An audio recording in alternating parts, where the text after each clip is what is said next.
Hello and welcome back to Kaizen classes. आज 27 जून 2025 को उत्तराखंड अधीनस्थ सेवा चयन आयोग की तरफ से एक विज्ञप्ति जारी की गई है और उस विज्ञप्ति का संबंध उत्तराखंड में पुलिस भर्ती की जो लिखित परीक्षा होनी थी 6 जुलाई को, उससे संबंधित है। क्या कुछ कहा है आयोग ने इस नोटिस में, आइए एक एक करके समझ लेते हैं। जैसा कि आप देख पा रहे हैं, 27 जून 2025 को उत्तराखंड अधीनस्थ सेवा चयन आयोग के द्वारा एक विज्ञप्ति, एक नोटिस जारी किया गया है। उस नोटिस में आयोग ने बताया है कि उत्तराखंड पुलिस की भर्ती के लिए 30 अक्टूबर 2024 को जो फॉर्म निकाले गए थे, उस फॉर्म के आधार पर पहले फिजिकल लिया गया था और कहता है उक्त पदों की शारीरिक मापजोख एवं दक्षता परीक्षा दिनांक 24 फरवरी 2025 से 4 अप्रैल 2025 तक राज्य के अलग अलग केंद्रों में क्या कराई गई थी, आयोजित कराई गई थी। उसके बेस पर यहां पर एक रिजल्ट दे दिया गया था आयोग के द्वारा।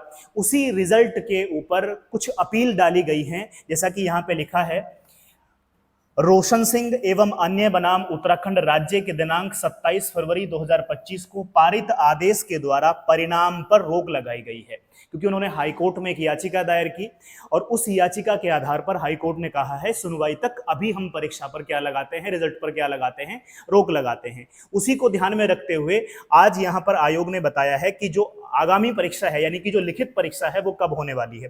जैसा कि आप यहां पर देख पा रहे हैं, लिखता है उपरोक्त क्रम में अभ्यर्थियों को सूचित किया जाता है कि माननीय उच्च न्यायालय के आदेश के दृष्टिगत आयोग के परीक्षा कार्यक्रम, जो कि 23 अप्रैल को दिया था उन्होंने, और कब होना था, 6 जुलाई 2025 को आरक्षी जनपदीय पुलिस एवं आरक्षी पीएससी की प्रस्तावित लिखित परीक्षा क्या की जाती है, साफ तौर पर लिखा गया है, स्थगित करते हुए दिनांक 27 जुलाई 2025 को प्रस्तावित की जाती है।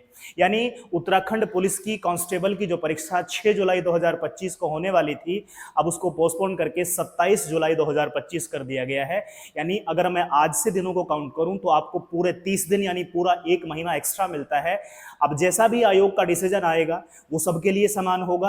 अब आपको क्या करना चाहिए, अब आपको अपनी और तैयारी में निखार लाना चाहिए। जो 30 दिन आपको मिले हैं इसको अच्छे से यूटिलाइज करना चाहिए, क्योंकि आपका फिजिकल ऑलरेडी हो चुका है। अब आपके लिए रिटर्न एक टारगेट है। जैसा कि आप जानते हैं कि इस परीक्षा में 100 सवाल आएंगे। 100 सवाल में से अगर हम यहीं पे बात कर लें कि टोटल नंबर ऑफ क्वेश्चंस जो है वो 100 हैं। इन 100 क्वेश्चंस में से 40 क्वेश्चन जो है वो पूरे के पूरे उत्तराखंड स्पेशल से आने वाले हैं। ये उत्तराखंड स्पेशल से होंगे, जिसमें 20 नंबर की हिंदी होगी, यानी 20 नंबर के सवाल जो है वो हिंदी से संबंधित होंगे। इसमें 30 नंबर का पूरा जीएस आ जाएगा, जो भी जीएस का सेगमेंट है, हिस्ट्री, ज्योग्राफी, पॉलिटी, इकोनॉमी, जितना भी सेक्शन है, कंप्यूटर के सवाल आएंगे, करंट अफेयर्स इसी में आएगा। और इसमें 10 नंबर की आयोग आपसे पूछेगा रीजनिंग। ये पूरा का पूरा सिलेबस है आयोग की तरफ से। जो सवाल पूछने का तरीका है, पैटर्न है, वो ये रखा गया है। यहाँ पर 40 सवाल उत्तराखंड के, 20 सवाल हिंदी के, 30 सवाल जीएस के और 10 सवाल रीजनिंग के। आपको साफ साफ दिखाई दे रहा है कि इसमें 40 नंबर का उत्तराखंड है। अगले आने वाले 1 महीने में जब आपके पास ये समय मिला है, इस समय को उत्तराखंड में अच्छे से अपनी पकड़ बनाने में आप उसको यूटिलाइज करिए। उत्तराखंड में फैक्चुअल सवाल आते हैं, वन लाइनर सवाल आते हैं, सारे के सारे जिलावार चीजों को निपटा लीजिए। जिला सीरीज के आधार पर उन सारे फैक्ट्स को पक्का कर लीजिए। इसके बाद में दूसरा सेगमेंट, जो अच्छा सेगमेंट है, वो है हिंदी का। हिंदी 20 नंबर की आ रही है। अगर आप अच्छे से हिंदी को कवर कर लेते हैं तो 20 में से 18 नंबर तक आप आराम से गेन कर सकते हैं।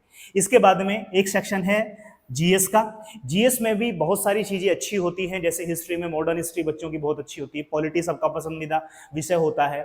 इसके अलावा ज्योग्राफी है, उसमें इंडियन ज्योग्राफी लिखा गया है। तो ये सारी चीजें भी आपको यहाँ पे कवर करनी है। 10 नंबर की रीजनिंग है। रीजनिंग बड़ी आसान ही आती है, बहुत नहीं आती है। और यूके ट्रिपल एससी का जो पैटर्न रहा है, क्लॉक का पूछना है, कैलेंडर से सवाल पूछना है, आयु से संबंधित सवाल पूछना है, या सिटिंग अरेंजमेंट से सवाल पूछना है, यही बार बार रिपीट कर रहा है। आप यूके ट्रिपल एससी के सवालों को देखिए कि रीजनिंग के सवाल कैसे पूछता है। जैसे कि अभी 21 सितंबर को जो वीडियो वीपीडीओ की परीक्षा होगी, सेम रीजनिंग है, तो रीजनिंग सेम पूछता है, सेम पैटर्न पे पूछता है। उसका अपना एक तरीका है सवाल पूछने का रीजनिंग में।